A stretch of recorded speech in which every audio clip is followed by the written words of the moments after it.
안녕하십니까.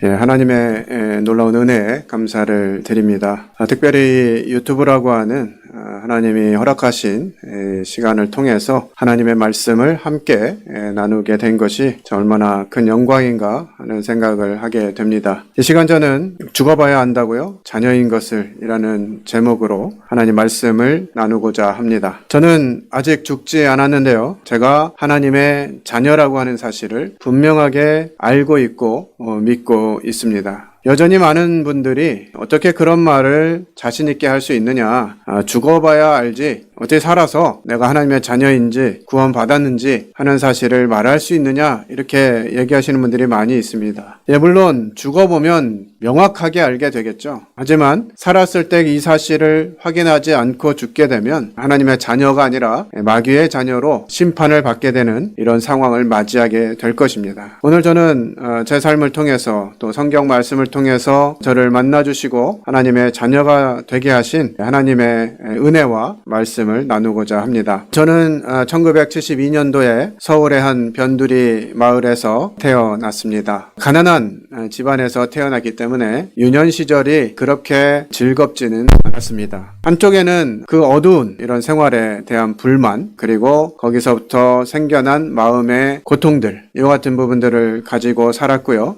이와 같은 부분들을 어떻게 하면 좀 만회할 수 있고 이겨낼 수 있을까, 이런 생각들을 하게 되면서 동네에서 친구들을 데리고 다니면서, 그때 동네 비슷한 또래 친구들이 한 20명 정도 있었는데 그 친구들과 몰려다니면서 위력을 과시하는 골목대장의 역할을 하면서 성장하게 됐습니다. 그러다가 어머니를 따라서 교회에 출석하게 되었는데요. 이 교회가 참 재미있었어요. 교회에 가면 맛있는 것도 주고 또 선물도 주고 사람들도 많고 이래서 일주일 동안은 그렇게 친구들과 몰려다니면서 생활을 하다가 이제 주일이 되면 주일학교에 참석하는 그런 어린이였습니다. 이 두 가지를 너무나 완벽하게 해낸 사람이 제가 아닌가 하는 생각이 들어요. 월요일부터 토요일까지는 그야말로 죄를 짓는 일에 시간을 다 투자하다가 이제 주일이 되면 하나님께 나아가야 되기 때문에 그렇게 살지 못하고 토요일 밤에 항상 이 회개의 기도를 하는 주일학생이었습니다. 주일이 되기 전 토요일 저녁에 하나님을 생각하면서 눈물로 기도하는 초등학생을 여러분들 보신 적이 있으신가요? 흔치 않았습니다. 근데 그렇게 했어요. 왜냐하면 한 주중 동안에 너무 많은 죄를 졌기 때문에 이 죄를 회개하지 않고서는 주일날 하나님을 만나는 것이 너무나 두려운 일이었습니다. 그렇게 살아갔어요. 교회도 열심히 다녔습니다. 제가 주일학교를 얼마나 열심히 다녔냐면 6년 동안 딱 2번만 제가 주일학교에 결석을 했는데요. 한 번은 제 연탄가스를 마시고 쓰러졌었고요. 한 번은 열감기가 너무 심해가지고 도저히 움직일 수 없는 그런 상황에 한 주를 빠지고, 남은 6년 동안 2번을 제외하고서는 항상 이 교회에 참석했습니다. 혹시 주중에 친척 집에 놀러 가더라도 예배를 드려야 되기 때문에 토요일이면 집에 올라왔고요. 주일날은 이 섬기는 교회에서 예배를 드렸습니다. 그렇게 초등학교 시절을 지내고 이제 중학교 시절에 올라가면서도 제 삶은 이 상황이 변하지 않았습니다. 주중에는 친구들과 죄를 짓는 것이죠. 이제 중학생이 되었으니까 좀 더 심한 죄를 짓기 시작합니다. 친구들하고 몰려다니면서 그때 한참 이 그런 메이커 신발이나 옷이 이렇게 나올 때였거든요. 친구들과 그런 대리점들 찾아다니면서 어떤 친구는 망보고 어떤 친구들은 침투해가지고 거기서 신발이나 옷이나 이런 걸 막 훔쳐다가 마치 그냥 내가 부유한 집안의 아들인 것처럼 막 입고 다니고 신고 다니고 그렇게 했습니다. 그러다가 이제 주말이 되면 이제 하나님께 예배드려야 되기 때문에 또 기도하기 시작한 것이죠. 그러다가 제 생활 가운데 큰 변화가 온 계기가 있었는데요. 그 계기는 저희 어머니께서 이제 그 교회에 사찰 집사 직분을 맡으시면서 교회 안에 살게 되었습니다. 교회 안에 살면서 이제 학교를 다니고 주말에는 이제 학생부에 참석하고 주일날 예배를 드리고 이런 삶을 살게 된 것이죠. 교회 안에 살기 때문에 저절로 제 삶이 변화되지는 않았습니다. 여전히 주중 한 주간 동안에는 죄를 짓다가 이제 학생부 토요일날 오후에 모이니까 토요일날 점심때쯤부터 정신을 차리고 또 회개하고 기도하는 것이죠. 학생부를 끝나도 아마 그게 다 해결이 안 됐던 것 같아요. 그래서 토요일 밤이면 교회 안에 있는 여러 기도실을 찾아다니면서 눈물로 기도했습니다. 하나님, 저의 죄를 용서해 주십시오. 그렇게 1시간, 2시간 울면서 기도하면 마음이 좀 편안해지고 주일날 하나님께 예배를 드릴 수 있었어요. 그렇게 살아가다가 학생부 수련회를 참석했는데 저는 이제 수련회를 딱 끝나면 제 삶이 완전히 달라질 거라고 생각을 했었는데요. 하지만 집에 돌아와서 다시 학교 생활을 시작하고 이렇게 했을 때는 별다른 바 없이 그런 똑같은 생활이 반복됐어요. 주중에 죄를 짓고 토요일 되면 회개하고 주일날 열심히 하나님의 자녀처럼 섬기고, 중학생이었지만 어른 성가대도 쓰고 막 중창단도 하고 뭐 여러 가지 봉사들을 하면서 제 죄를 씻어보려고 굉장히 노력을 많이 한 것 같아요. 그리고 이제 주일 밤이 되면 하나님께 예배를 잘 드렸다는 그런 생각 때문에 한 주간 이제 잘 살 수 있을 거라고 생각했지만 월요일이 되면 또다시 그와 같은 삶을 계속 반복하게 되는 것이죠. 저는 참 신앙이 좋다라고 하는 칭찬을 많이 들었습니다. 학생 때 믿으려면 엄선이만큼은 믿어야 된다 하는 어른들의 칭찬이 듣기에 나쁘지 않았어요. 저는 제가 괜찮은 사람인 줄 알았습니다.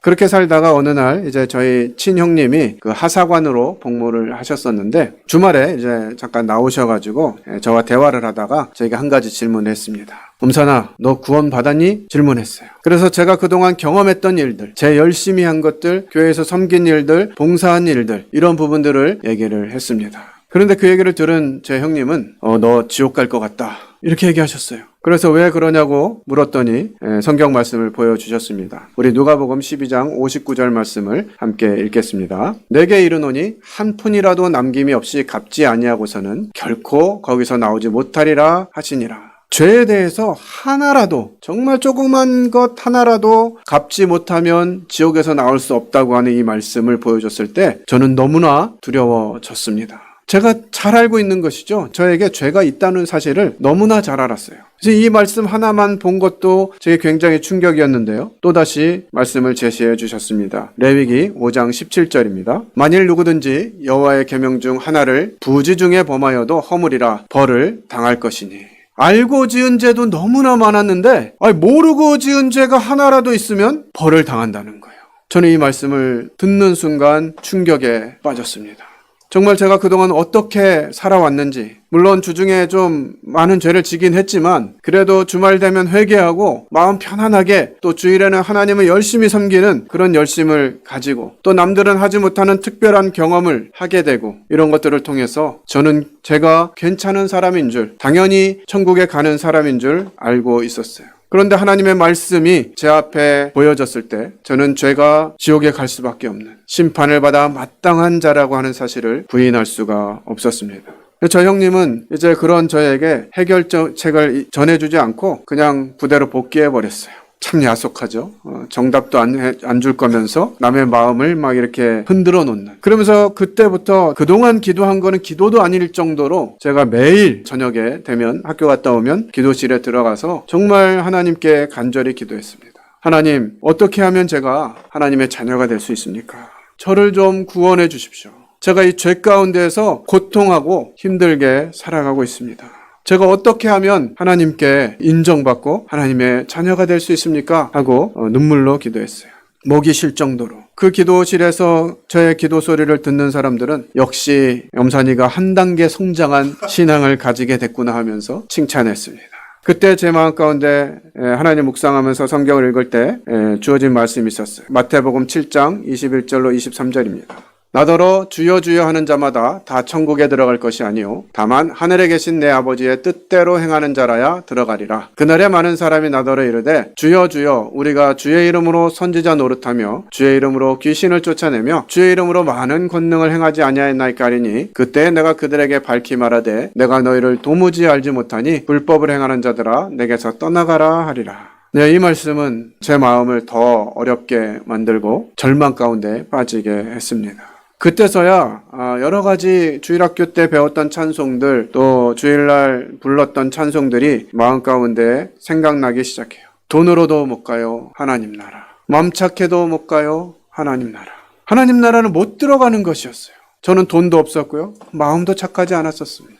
울어도 못하네. 울어도 안 되고 힘써도 못하네. 많이 노력해봤지만 그것으로도 해결할 수가 없었어요. 참아도 못하네. 정말 할 수 있는 많은 부분들을 하면서 제가 어떻게 하면 이 지옥의 두려움 속에서 벗어날 수 있을까 간구했지만 길이 없었어요. 오직 하나님께만 매달릴 수밖에 없었습니다. 그렇게 한 2주간을 정말 매일같이 눈물로 기도하고 하나님 저를 만나달라고, 이 죄의 문제를 해결해달라고, 저는 더 이상 이러한 죄의 고통 속에서 살 수가 없노라고 고백하면서 하나님을 정말 간절하게 찾았습니다. 그때 하나님께서 제게 말씀해 주셨어요. 잠언 8장 17절입니다. 나를 사랑하는 자들이 나의 사랑을 입으며 나를 간절히 찾는 자가 나를 만날 것이니라. 하나님의 말씀은 진리입니다. 그리고 그 진리의 말씀은 그 말씀 앞에 자신을 내려놓고 하나님의 말씀으로 인정하는 사람들에게 자유를 주는 그와 같은 말씀입니다. 정말 그렇게 고통하며 울며 어떤 방법으로도 해결할 수 없었던 그 죄 가운데에서 하나님께서 나를 사랑하시고 나를 어떻게 구원하셨는지, 그리고 나를 어떻게 하나님의 자녀 삼아 주셨는지를 말씀을 통해서 보여주셨을 때 저는 너무나 감사가 되었고, 제 삶에서 더 이상은 이제 그와 같은 슬픔과 울분과 또 가난으로부터 경험된 그런 부정적인 감정들, 이와 같은 부분에서 헤어나올 수가 있었어요. 하나님이 주신 놀라운 생명의 증거였습니다. 저는 제 경험을 통해서도, 성경을 통해서도 하나님께서 분명하게 이 하나님의 자녀임을 약속해 주신다는 사실을 경험하고 확인하게 되었습니다. 우리 로마서 8장 16절의 말씀을 읽어보겠습니다. 성령이 친히 우리의 영과 더불어 우리가 하나님의 자녀인 것을 증언하시나니. 우리가 어떻게 하나님의 자녀인지 확신할 수가 있습니까? 그것은 우리의 노력으로나 종교적인 행위로나 그 어떤 것으로도 얻을 수 없는 것이에요. 그러나 하나님께서 우리에게 주신 이 분명한 말씀이 우리가 하나님의 자녀인 것들을 분명하게 알려주고 계시고요. 성령께서 친히 우리가 하나님의 자녀인 것을 증언하신다, 이렇게 말씀하셨습니다. 성령께서 우리를 위해서 증언하시는 그 증언은 참된 것이죠. 그럴 수도 있어서가 있는 것이 아니라 하나님 말씀은 분명하게 우리에 대해서 하나님의 자녀인 것을 증언하신다, 이렇게 표현하고 있습니다. 자, 이 자녀라고 하는 단어는 때로는 어떤 사람들에게는 부정적으로 사용되어지기도 하고요. 어떤 사람들에게는 긍정적으로 사용되어지기도 합니다. 부모가 부모로서 역할을 잘 감당하고 자녀를 사랑하고 그런 자녀를 위해서 희생하는 부모의 모습을 경험한 사람들은 이 자녀라는 단어가 아주 따뜻하고, 또 나도 부모가 돼서 자녀들에게 그와 같은 사랑을 나눌 거야 라고 하는 생각을 가지게 하죠. 하지만 그런 따뜻하고 좋은 영향을 주는 부모가 아니라 힘들게 하고 어렵게 하고 좋지 않은 영향을 준 그 부모 밑에서 자란 자녀들은 부모에 대해서 좋은 감정을 갖지 못하게 되는 것을 보게 됩니다. 성경도 이것을 지지하고 있는데요. 우리 요한복음 8장 44절 말씀을 읽어보겠습니다. 너희는 너희 아비 마귀에게서 났으니 너희 아비의 욕심대로 너희도 행하고자 하느니라. 그는 처음부터 살인한 자요 진리가 그 속에 없으므로 진리에 서지 못하고 거짓을 말할 때마다 제 것으로 말하나니 이는 그가 거짓말쟁이요 거짓의 아비가 되었습니다.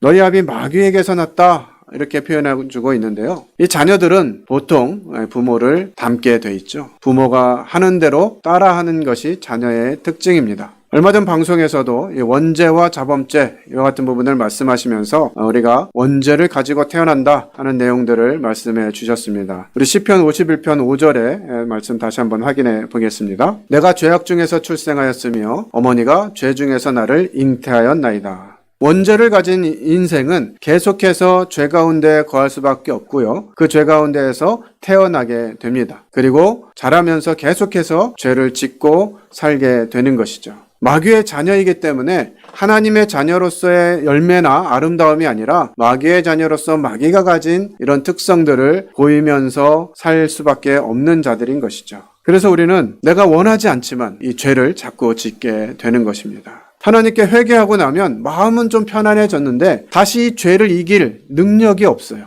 그러다 보니까 제가 토요일, 주일 이틀 동안 정말 열심히 회개하고 종교 생활을 통해서 열심히 섬기고 봉사하고 이렇게 했지만 월요일이 되었을 때 다시 죄를 이길 만한 힘이 없었던 것이에요. 죄를 짓는 것은 너무나 자연스럽습니다. 어렵지가 않아요. 죄를 짓지 않으려고 하는 것이 힘들지 죄를 지으려고 하는 것은 너무나 쉬웠어요. 이것이 제가 마귀의 자녀임을 증거해주는 모습이죠. 마귀를 닮은 것이, 마귀의 뜻대로 행했던 것이죠. 그런 가운데서 하나님을 만나게 되는 그런 과정을 통해서 이제 하나님의 형상을 닮았고 하나님께서 기뻐하시는 그 같은 열매를 맺을 수가 있게 되었습니다. 우리 요한일서 3장 10절의 말씀을 읽어보겠습니다.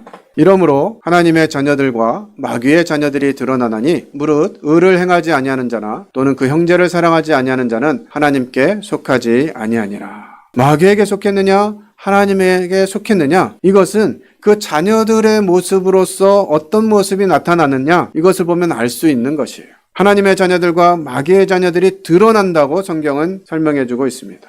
마귀의 자녀들은요, 의를 행할 수가 없어요. 그럴 만한 능력이 없습니다. 그러나 하나님의 자녀들은 하나님께서 주신 그 능력으로 의를 행할 능력을 덧입게 되는 것이죠. 그래서 마태복음 7장 18절로 20절에서 이것에 대한 원리를 설명해 주고 있습니다. 함께 읽어보도록 하겠습니다. 마태복음 7장 18절로 20절입니다. 좋은 나무가 나쁜 열매를 맺을 수 없고 못된 나무가 아름다운 열매를 맺을 수 없느니라. 아름다운 열매를 맺지 아니하는 나무마다 찍혀 불에 던져지느니라. 이러므로 그들의 열매로 그들을 알리라. 좋은 나무가 나쁜 열매를 맺을 수 없어요. 그리고 나쁜 열매가 좋은 열매를 맺을 수도 없습니다. 콩 심은 데 콩 나고 팥 심은 데 팥 나는 것이죠. 마귀의 자녀들이 아무리 자기가 마귀의 자녀가 아니라고 우기고 뭔가 좋은 행동이나 선행이나 또 열심히 공부하거나 무엇인가 자기 것으로 내가 마귀 자녀가 아니다 이렇게 표현하고 싶다 할지라도 그 열매가 그것을 나타내는 것이죠.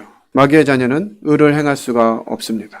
그래서 우리는 이제 이 마귀의 자녀이냐 하나님의 자녀이냐 하는 부분들을 생각해 봐야 되는데요. 누구의 자녀냐 하는 것들은 이제 출생과 관련이 있습니다.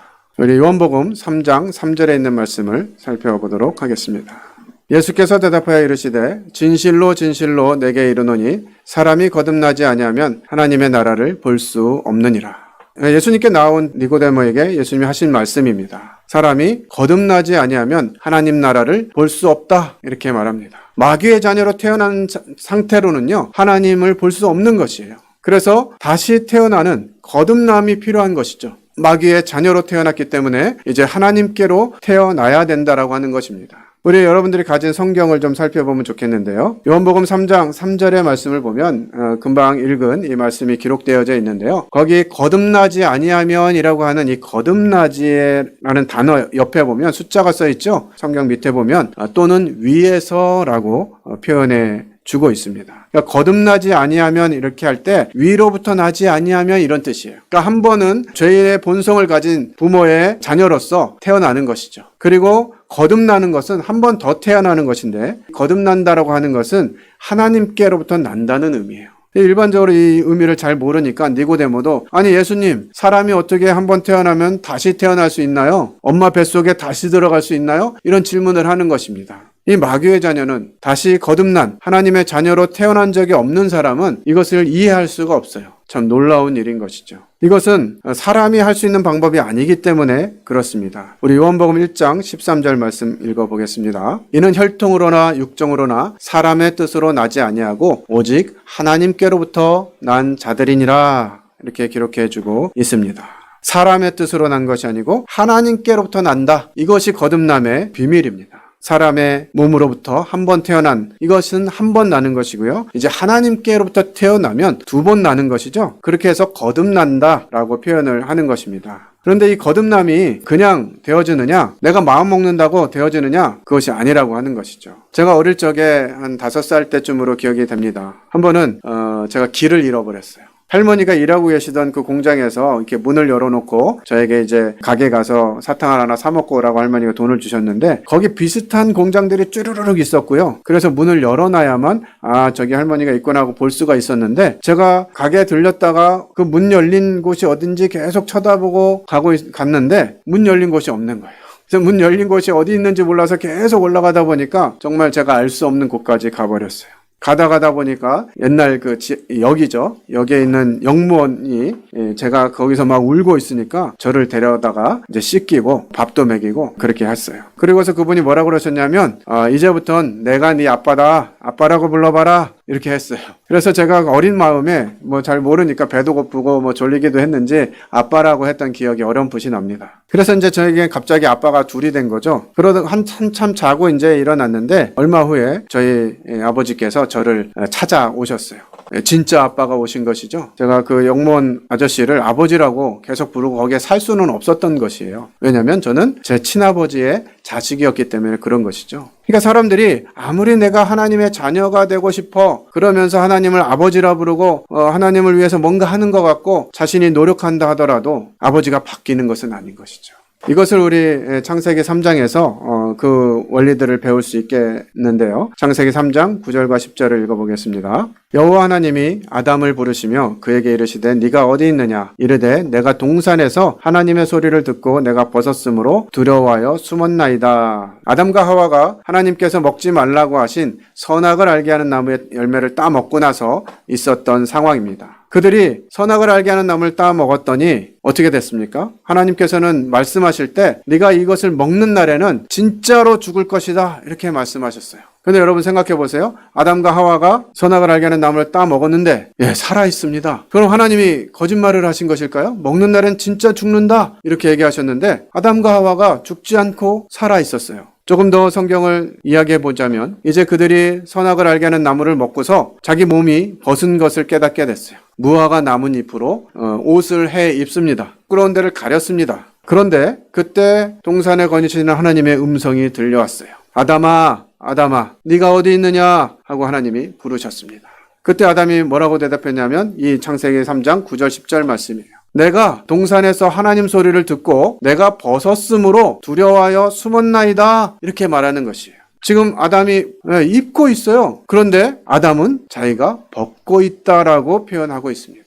이 무화과 나뭇잎은 사람의 노력, 열심, 종교 이와 같은 것들을 나타내는 것입니다. 자기 스스로 나는 가렸어, 나는 깨끗해, 나는 죄인이 아니야 이렇게 얘기한다 하더라도요. 하나님이 눈으로 보실 때는 벗은 것과 같은 것이에요. 하나님 앞에 섰을 때 그 죄가 드러나지 않는 사람은 전혀 없는 것입니다. 그래서 아담은 스스로 내가 벗었으므로 두려워하여 숨었나이다 이렇게 표현하고 있습니다.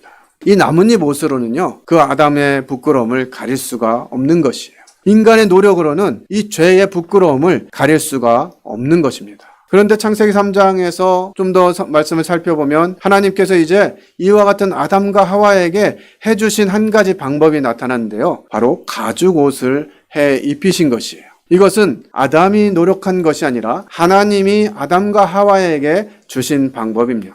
사람의 방법으로는 부끄러움을 가릴 수 없었지만 하나님의 방법으로는 부끄러움을 가릴 수 있는 것이에요. 이것이 바로 아까 질문드린 아담과 하와가 죽지 않았는데 왜 이렇게 됐을까 하는 것에 대한 해답을 설명해 주고 있습니다. 하나님은 죄는 벌하되 죄인은 용서하시는 이 하나님의 특별한 방법을 말씀해 주고 계시는 것이에요. 하나님은 이 죄에 대해서 반드시 벌해야 되는 분이십니다. 요한복음 6장 23절에서 죄의 삭은 사망이다 이렇게 표현을 하고 있어요. 죄를 지으면 죽게 돼 있는 것입니다. 선악을 알게 하는 나무를 먹었을 때 그들은 죽어야만 했어요. 그런데 하나님께서 아담과 하와는 용서하시고 그 죄는 벌하는 방법을 말씀해 주시는 것이에요. 우리 히브리서 9장 21절 22절 한번 읽어보겠습니다. 또한 이와 같이 피를 장막과 섬기는 일에 쓰는 모든 그릇에 뿌렸느니라. 율법을 따라 거의 모든 물건이 피로써 정결하게 되나니 피 흘림이 없은즉 사함이 없느니라. 구약시대에 이제 사람들이 죄를 지었을 때 어떻게 용서받을 수 있는지를 율법을 통해서 말씀해 주셨어요. 레위기에 보면 이제 이와 같은 말씀들이 많이 기록되어 있는데요. 모든 죄를 씻는 데 있어서 피 흘림이 없으면 안 된다는 것이에요. 피를 흘려야만 죄가 사함을 받게 된다고 하는 것이죠. 아담과 하와가 선악을 알게 하는 나무를 따 먹었어요. 죄를 지었습니다. 그런데 죽지 않았어요. 죄는 무엇이 있어야 용서가 된다고요? 피 흘림이 있어야 용서가 된다고 하는 것이에요. 그러면 아담과 하와는 어떻게 용서받았을까요? 가죽옷에 비밀이 있습니다. 이 가죽은 양의 가죽이었던 것 같습니다. 구약 시대에 쭉 보면 양이 죽음을 당하는 제사의 제도를 설명해주고 있는데 아마도 아담과 하와에게도 하나님이 이와 같이 하시지 않았을까 생각됩니다. 가죽옷을 입히셨어요. 자, 가죽옷을 입히려면 짐승이 필요하죠. 뭔가의 가죽을 벗겨야 되잖아요. 그러면 그 짐승이 산채로 가죽을 벗겼을까요? 죽였겠죠, 당연히. 그때 죽일 때 뭐가 나오죠? 피가 나오죠. 그 피가 죄를 속한다고 하는 사실을 하나님께서는 이 가죽옷을 통해서 우리에게 알려주시는 것이에요. 이것이 바로 하나님께서 아담과 하와는 용서하시되 아담과 하와가 범한 죄는 벌하시는 이 예를 우리에게 알려주시는 것이에요. 그래서 피 흘림을 통해서 죄를 없이 하시는 이와 같은 하나님의 계획을 우리에게 알려주시는 것이죠. 우리 요한복음 1장 29절 말씀 읽도록 하겠습니다. 보라, 세상 죄를 지고 가는 하나님의 어린 양이로다. 요한이 예수님을 보면서 한 얘기인데요. 하나님은 이 세상에 있는 모든 사람들의 죄를 용서하시길 원하셨고요. 그 방법으로 온 세상 모든 사람들의 죄를 속하고도 남음이 있는 하나님의 독생하신 아들 예수 그리스도, 그분을 이 땅에 보내셔서 십자가에 매달리게 하셨죠. 우리는 성경을 통해서 그 하나님의 아들이 몸에 있는 모든 물과 피를 다 쏟으신 이 사실을 듣고 알고 있습니다. 이 놀라운 하나님의 대속의 방법, 세상 죄를 지고 가는 하나님의 어린 양이신 예수 그리스도, 그분이 흘리신 보혈로 인해서 이 세상에 있는 모든 죄가 용서되어지고 그 죄를 지은 사람들은 용서하시는 하나님의 놀라운 사랑의 방법을 우리에게 알려주신 것이에요. 이것은 이 사실을 믿든지 믿지 않든지 그것에 따라서 달라지는 것이 아니라 이것은 하나님께서 분명하게 성경을 통해서 우리에게 말씀해 주신 진리의 말씀입니다. 어떤 사람이 믿으면 그때 죄가 없어지는 것이 아니라 이미 하나님께서 예수 그리스도의 십자가를 통해서 내가 다 이루었다. 맨 마지막에 예수님 하신 말씀이죠. 다 갚았다. 다 용서했다. 이 세상에 있는 모든 죄값을 내가 다 치렀다라고 십자가에서 말씀하시고 운명하셨어요. 이 사실은 변할 수 없는 사실입니다. 그런데 이 사실이 그러면 어떻게 우리를 하나님의 자녀가 되게 하느냐 하는 부분은 조금 더 설명이 필요한 것 같아요. 우리 요한복음 1장 1절로 4절에 있는 말씀을 읽어보겠습니다. 태초에 말씀이 계시니라. 이 말씀이 하나님과 함께 계셨으니 이 말씀은 곧 하나님이시니라. 그가 태초에 하나님과 함께 계셨고 만물이 그로 말미암아 지은 바 되었으니 지은 것이 하나도 그가 없이는 된 것이 없느니라. 4절 말씀, 그 안에 생명이 있었으니 이 생명은 사람들의 빛이라. 하나님이 가지신 생명, 하나님께로부터 나야 된다고 했는데요. 하나님께로부터 나려면 하나님의 생명을 받아야 되는 것이죠. 우리가 아버지의 생명을 받아서 태어나는 것처럼 하늘에서 나는 것, 위에서부터 나는 것, 거듭나는 것 마찬가지로 하나님으로부터 생명을 받는 것입니다. 그런데 어떻게 하나님의 생명을 받아요? 하나님의 방법은 바로 그 아들이신 예수 그리스도 안에 생명을 두신 것이에요. 하나님께서 하나님의 생명을 누구에게 두셨다고요? 아들이신 그 예수님 안에 생명을 주셨다는 것이에요. 그래서 이 생명을 이제 우리가 가지게 되면 하나님의 아들이 되는 것이죠. 이 원리는 하나님께서 창세전부터 계획하신 것입니다. 우리 에베소서 1장 4절로 5절 말씀 읽어보도록 하겠습니다. 곧 창세전에 그리스도 안에서 우리를 택하사 우리로 사랑 안에서 그 앞에 거룩하고 흠이 없게 하시려고 그 기쁘신 뜻대로 우리를 예정하사 예수 그리스도로 말미암아 자기의 아들들이 되게 하셨으니. 하나님의 창세전부터의 계획은 뭐였냐? 그 독생하신 아들 예수 그리스도처럼 이제 이 믿음 안에 들어오는 사람들을 하나님의 아들들로 삼고자 하셨다는 것이에요. 아들들이 되려면 어떻게 해야 된다고요? 하나님께로부터 생명을 받아야 되는 것이죠. 그래서 우리가 이 생명을 받는 것이 중요한 것인데요. 그럼 어떻게 이 생명을 받을 수 있을까요? 요한복음 1장 11절로 13절에 있는 말씀을 읽어보겠습니다. 그가 세상에 계셨으며 세상은 그로 말미암아 지은 바 되었으되 세상이 그를 알지 못하였고 자기 땅에 오매 자기 백성이 영접하지 아니하였으나 영접하는 자 곧 그 이름을 믿는 자들에게는 하나님의 자녀가 되는 권세를 주셨으니 이는 혈통으로나 육정으로나 사람의 뜻으로 나지 아니하고 오직 하나님께로부터 난 자들이니라. 이렇게 말씀하고 계십니다.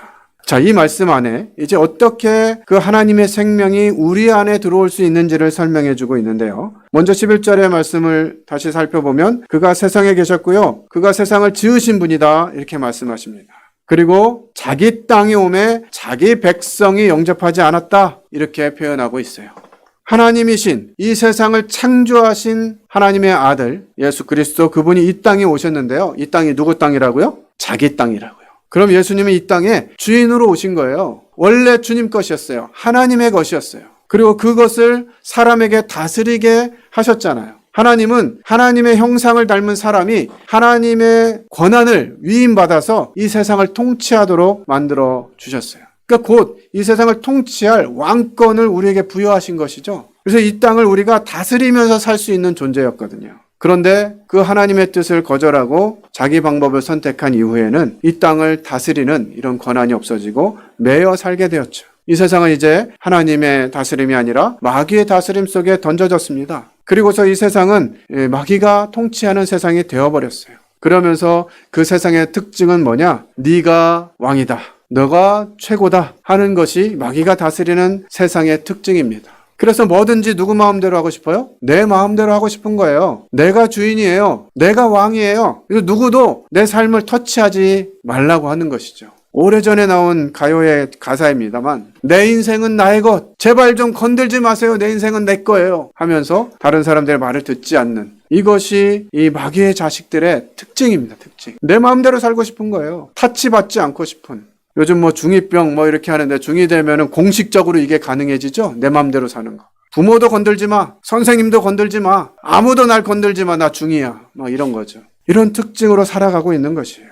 그 예수님이 이 땅에 나의 왕과 나의 주인으로 오셨는데 자기 백성이 영접하지 않았다는 거예요. 예수님이 나의 왕이 되고 예수님이 나의 주인이 되는 거, 이거 싫은 거예요. 여전히 내가 내 마음대로 살고 싶은 거죠. 아, 예수님이 십자가에 죽으셨어요? 아, 감사해요. 아, 내 죄 다 용서해 주셨다고요? 감사해요. 이것은요, 누구나 아는 사실입니다. 성경이 기록되어 있고요, 온 세상에 전파된 사실이에요. 제가 얼마 전에 미용실에서 이게 머리를 깎는데, 그분은 교회를 다니시지 않는 분이셨어요. 그리고 딸아이가 있었는데 그 딸아이가 엄마한테 묻는 거예요. 그때가 아마 이렇게 성탄절 가까운 때였는지 어디서 그 얘기를 들은지 아이가 와서 엄마한테 묻는 거예요. 엄마, 예수님 왜 십자가에 죽었어? 이렇게 물어보더라고요.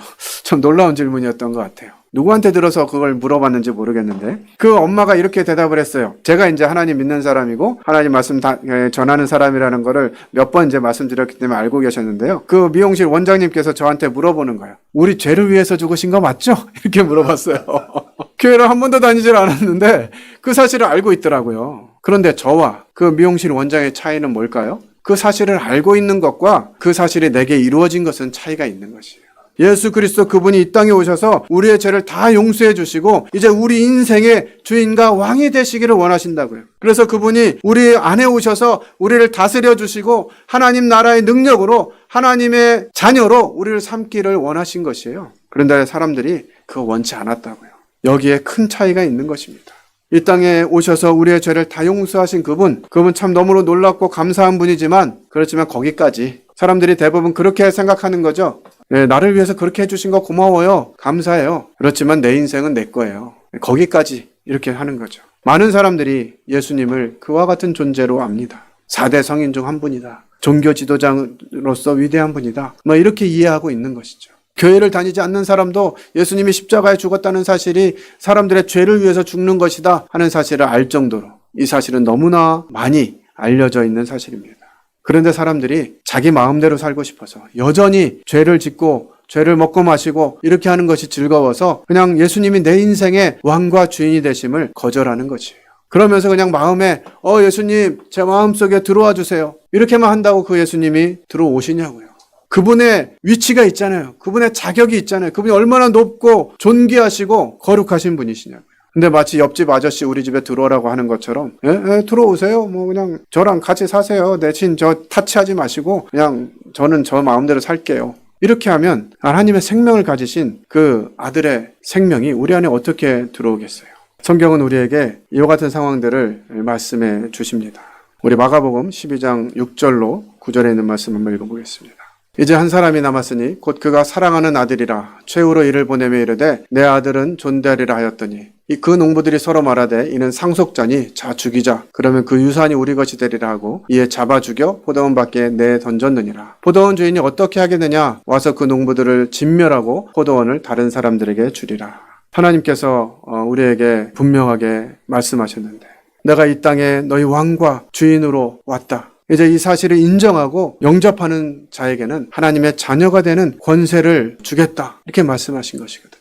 하나님의 생명을 그 아들이 가지셨어요. 그래서 그 아들을 우리 안에 영접하면, 그 아들을 내 안에 나의 왕과 주인으로 받아들이면 하나님의 생명이신 그 아들의 생명이 우리 안에 들어오는 것이에요. 그것이 하나님의 자녀가 되는 원리입니다. 비밀이에요. 하나님의 생명을 가지신 그분을 우리 안에 모셔드리는 것, 특별히 그분을 나의 왕과 주인으로 받아들이는 것, 이것이 하나님의 자녀가 되는, 거듭나는 이와 같은 놀라운 하나님의 은혜입니다. 우리 히브리서 2장 2절 말씀 한번 다시 읽겠습니다.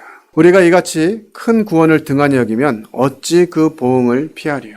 하나님께서는 우리를 하나님의 자녀 삼아 주시기 위해서 정말 놀라운 은혜의 길을 열어주셨어요. 아담과 하와가 자기 스스로 해결할 수 없는 이 부끄러움의 문제를 하나님께서 친히 짐승을 잡으셔서 그 가죽으로 아담과 하와의 부끄러움을 가려주셨던 것처럼 이제까지 우리가 스스로 주인되고 왕된 삶을 살면서 우리의 죄된 이 부끄러움을 가릴 수 없었던 이런 우리들을 위해서 그 아들을 이 세상에 양으로 보내주시고 그분의 피를 통해서 우리의 부끄러움을 가려주신 것이에요. 그리고 이제 그 놀라운 사실을 하나님의 은혜로 여기고 그 아들을 나의 왕과 주인으로 영접하는 자들에게 주어진 자녀가 되는 권세를 우리에게 주신 것입니다. 이것을 요한 1서를 통해서 하나님이 우리에게 분명하게 말씀해주고 계세요. 요한 1서 5장 9절로 13절에 있는 말씀을 읽어보겠습니다. 하나님의 아들을 믿는 자는 자기 안에 증거가 있고 하나님을 믿지 아니하는 자는 하나님을 거짓말하는 자로 만드나니 이는 하나님께서 그 아들에 대하여 증언하신 증거를 믿지 아니하였습니다. 또 증거는 이것이니 하나님이 우리에게 영생을 주신 것과 이 생명이 그의 아들 안에 있는 그것이니라. 아들이 있는 자에게는 생명이 있고 하나님의 아들이 없는 자에게는 생명이 없느니라. 내가 하나님의 아들의 이름을 믿는 너에게 이것을 쓰는 것은 너희로 하여금 너에게 영생이 있음을 알게 하려 함이라. 하나님께서 우리에게 증거를 대셨어요. 오늘날 그 CCTV 이런 게 막 너무 잘 설치되어 있어가지고 나 그런 적 없는데요? 뭐 이렇게 할 때 어떻게 하죠? 증거를 제시하잖아요. 증인을 대동하거나 마찬가지로 우리가 하나님의 자녀 되었다. 하나님의 생명이 우리 안에 있다라고 하는 것을 증거로 말씀하시는데 그 증거가 뭐냐? 아들을 믿는 자는 자기 안에 증거가 있다 이거예요. 그 증거가 뭐예요? 하나님의 생명입니다. 12절에 얘기하고 있어요. 또 증거는 이것이니 하나님 우리에게 영생을 주신 것과 이 생명이 그의 아들 안에 있다 이겁니다. 하나님의 원래는 하나님께 있었던 생명을 그 아들에게 주셨고요. 이제 그 아들 안에 있는 생명이 우리 안에 들어오게 될 때 하나님의 생명이 우리에게 들어오는 거죠. 그러니까 예수님이 하나님의 아들이시듯이 우리 또한 하나님의 아들들이 되는 것이에요. 와, 정말 놀랍지 않습니까? 정말 죄밖에 모르던, 나밖에 모르고 내 마음대로 살고 내 고집대로 살던 이런 인생에게 하나님께서 하나님의 생명을 주시고자 하는 방법, 그것은 아들이신 예수 그리스도 안에 하나님의 생명을 두신 것이었고요. 그분을 자기의 생명의 구주로 왕으로 영접한 사람들, 예수 그리스도를 영접했기 때문에 아들 안에 있는 생명도 우리 안에 들어오는 것입니다. 그 생명이 원래 누구의 생명이었어요? 하나님의 생명인 것이죠. 그래서 우리가 하나님의 자녀가 되는 것이에요. 하나님의 생명을 받았기 때문에. 뭔가 노력해서 내 노력으로 하는 게 아니죠. 하나님이 해주신 방법이에요. 나뭇잎으로 해입은 옷과 가죽 옷의 큰 차이인 것처럼 지금 우리를 이 시대를 살고 있는 우리들에게도 동일하게 교회 열심히 다니면 또 뭔가 헌신 열심히 하고 봉사 열심히 하고 헌금도 많이 드리고 뭔가 특별한 경험도 하고 이렇게 해서 하나님 자녀가 되는 것이 아니라 하나님이 예비하신 방법, 온 세상 죄를 해결하시기 위해서 보내주신 하나님의 어린 양 예수 그리스도의 피로 우리의 모든 죄가 용서되었고 이제 그와 같은 일을 행하신 예수 그리스도 그분을 나의 주와 왕으로 영접한다면 하나님의 생명이 우리 안에 들어오게 되는 것이죠. 하나님은 우리를 이렇게 사랑하셨습니다. 그런데 우리가 하나님의 이 사랑의 방법을 알면서도 들었음에도 불구하고 여전히 내 생각대로 그래도 죽어봐야 알지 이렇게 생각한다면 그것은 하나님을 아주 무시하는 처사가 될 것이에요. 우리 히브리서 3장 15절로 19절에 있는 말씀 한번 살펴보고 말씀을 좀 정리해야 될 것 같습니다. 성경에 일렀으되 오늘 너희가 그의 음성을 듣거든 경노하시게 하던 것 같이 너희 마음을 완고하게 하지 말라 하였으니 듣고 노하시게 하던 자가 누구냐? 모세를 따라 애굽에서 나온 모든 사람이 아니냐? 또 하나님이 40년 동안 누구에게 노하셨느냐? 그들의 시체가 광야에 엎드러진 범죄한 자들에게가 아니냐? 또 하나님이 누구에게 맹세하사 그의 안식에 들어오지 못하리라 하셨느냐? 곧 순종하지 아니하던 자들에게가 아니냐? 이러보건대 그들이 믿지 아니함으로 능히 들어가지 못한 것이라. 하나님의 음성을 들을 때 마음을 완고하게 하지 말라는 것이. 하나님의 말씀이 그렇다 하면 그렇습니다. 예, 아멘 하고 나아가야 돼요. 하나님의 말씀은 그렇지만 우리 목사님은 또 좀 얘기를 다르게 하셨는데 이렇게 얘기하시는 분들도 많이 만나봤어요. 누가 얘기한 게 중요한 것이 아니라 성경이 무엇이라고 하느냐, 하나님의 말씀인 성경이 무엇이라고 기록하고 있느냐라고 하는 것이에요. 성령이 친히 우리가 하나님의 자녀인 것을 증언하신다, 증거하신다 말씀하고 계세요. 또 증거는 이것이니 하나님의 아들이 있는 자에게는 생명이 있고 하나님의 아들이 없는 자에게는 생명이 없다고 하는, 우리 안에 하나님의 영이신 또 하나님의 아들이신 성령과 그 아들께서 우리가 하나님의 자녀됨을 증언하고 계신다고 말씀해 주시는 것이에요. 이 분명한 하나님의 음성을 듣고도 아직까지 그래도 내가 좀 부족해서 뭔가를 좀 더 해보고 나서 내가 최선을 다해보고 이런 마음을 가지신 분들은 내 마음이 아직도 완악하다라고 하는 것을 깨달으셔야 됩니다. 우리가 이같이 큰 구원을 등한히 여기면 어찌 그 보응을 피하리요라고 우리에게 경고하고 있어요. 하나님은 유일하신 아들, 독생하신 아들을 그 높고 높은 하늘 보좌에서 이 땅까지 보내주시고 이 세상에 있는 모든 죄인들의 죄를 용서하시기 위한 그 길을 열어놓으셨습니다. 우리가 하나님께 갈 수 있는 유일한 방법, 하나님의 자녀가 될 수 있는 유일한 방법은 예수 그리스도로 말미암는 것이에요. 아담과 하와가 가죽옷을 입기 위해서 무엇을 했습니까? 동물을 잡아왔나요? 동물을 잡아서 죽였나요? 동물의 가죽을 벗겨서 입었나요? 그들은 아무것도 한 것이 없어요. 다만 하나님께서 해주신 그것, 그 감사함으로 누리고 가죽옷을 입으면 되는 것이거든요. 마찬가지로 우리가 노력해서 하나님 자녀가 되는 것이 아니라 하나님께로부터 태어나야 된다. 그것은 하나님의 생명을 가지신 예수 그리스도, 그분을 우리 안에 영접할 때 하나님의 생명이 살아서 역사하게 되고 그로 말미암아 우리가 하나님의 자녀가 되는 이 놀라운 사실, 이 분명한 사실을 오늘 말씀을 통해서 여러분들에게 나누어 드렸습니다. 다시 한번 말씀드립니다. 내 노력이 아니고 내 방법이 아니고 하나님께서 해놓으신 그 분명한 사실을 인정하고 믿음으로 받아들이면 하나님 나라에 들어가게 되는 것이고 하나님의 자녀가 되는 것입니다. 그런데 그것을 거절한다면 피할 수 없는 심판이 우리를 기다리고 있다는 사실을 우리가 기억해야 할 것입니다. 기도하고 마치겠습니다.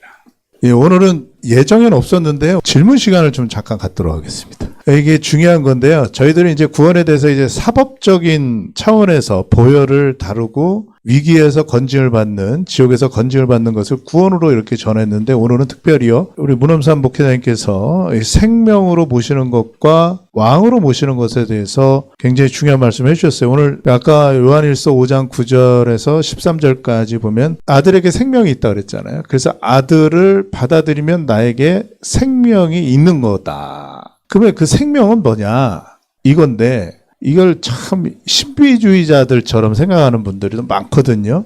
제가 이렇게 설명을 드리고 있는데 맞는지 좀 한번. 이제 예수님이 이 땅에 왕으로 오셨을 때 천국이 가까이 왔다 이렇게 말씀하시지. 보통 사람들은 천국은 죽은 다음에 가는 걸로 생각하잖아요. 그렇죠. 그렇지만 이게 왕국이라고 하는 것, 나라라고 생각하면 그 나라의 통치권이 사실은 가장 그렇죠. 중요합니다. 이 바리새인들이나 유대인들에게 예수님께서 너희에게 천국이 가까이 왔다 이렇게 말씀하신 거, 또 하나님 나라가 어디에 있느냐? 너희 안에 있다. 라고 말씀하실 때 이것은 예수 그리스도께서 이미 이 땅에 통치권을 가지고 오신 왕이라는 사실이죠. 너희 안에 있다. 이 표현은 내가 바로 곧 왕이다라고 하는 표현을 하신 거거든요. 그래서 이 사실을 믿는 자는 하나님 나라에 들어오는 거거든요. 이것이 이제 하나님의 왕권과 관계된 내용들이죠. 하나님 나라는 이미 예수 그리스도 이 땅에 오실 때 그 통치권을 가지고 오셨고 그 통치권에 순종하게 되는 사람들은 하나님 나라를 살아가게 되는 거죠. 그러니까 죽으면 가는 나라, 물론 이제 최종적인 하나님 나라가 있겠습니다만, 지금 예수 그리스도를 나의 주인과 왕으로 모셔드렸다. 이건 하나님 나라를 살아가는 것이죠. 그렇기 때문에 하나님 말씀에 순종되어지고 그 열매가 나타날 수 있는 거예요. 하나님 통치권에 순종한 하나님 나라의 백성이기 때문에. 또 하나님 자녀이기 때문에 하나님 특성을 나타내는 것이죠. 하지만 이런 순종이 안 되고 그분의 어떤 분이신지가 인정이 안 되는 사람들에게는 왕대심 이것들이 거절당하게 되고 그러면 하나님 자녀로 태어날 수가 없게 되는 거죠. 아이가 이제 새 생명을 얻었다라는 것은 태어났다라는 표현으로 할 수 있잖아요. 그러니까 이 태어난 상황에서 막 태어나자마자 뛰어다니고 막 그렇죠. 뭔가 성과를 내고 이러기는 어렵죠. 그 교회 안에서 잘 양육받고 성장할 때 하나님 어떤 분이신지 알면 알수록 나를 하나님 자녀 삼아 주신 것이 얼마나 큰 은혜인지를 더 깨닫게 되고 더 하나님의 뜻에 순종하는 헌신의 삶을 살 수 있게 되는 거죠. 네, 아유 정리해 주셔서 또 감사합니다. 많이 아시잖아요. 제가 그 부분에 아이들에게 이제 복음을 전하면서 제일 많이 경험되는 게 바로 그거예요. 대해서. 네. 사실 아이들은 자기의 삶에서 뭐 어떤 열매를 갑자기 나타내는 것이 쉽지 않거든요. 그렇죠. 더더군다나 믿음의 가정에서 말씀을 듣고 자란 아이들은 굉장히 삶을 그 정제된 삶을 살아왔어요. 네. 근데 부모들이 무슨 생각하냐면 저 예수님 믿었어요. 예수님 저의 주인이 되었어요. 얘기했을 때 막 하루아침에 애가 저절로 막 새벽 5시 되면 눈 떠가지고 기도하고 막 큐티하고 이럴 걸로 예상을 하고 있는 네, 거예요. 맞습니다. 그렇지 않다고 하는 거죠. 그렇죠. 아이들도 자라가면서 그런 부분들을 함께 해주고 경험되어질 때 점점 더 성장하는 것이지 막 하루아침에 막 엄청나게 막 성장하고 이런 것은 아니다 하는 것을 그러니까 이해했으면 좋을 것 같아요. 고맙습니다. 네, 감사합니다. 감사합니다. 네.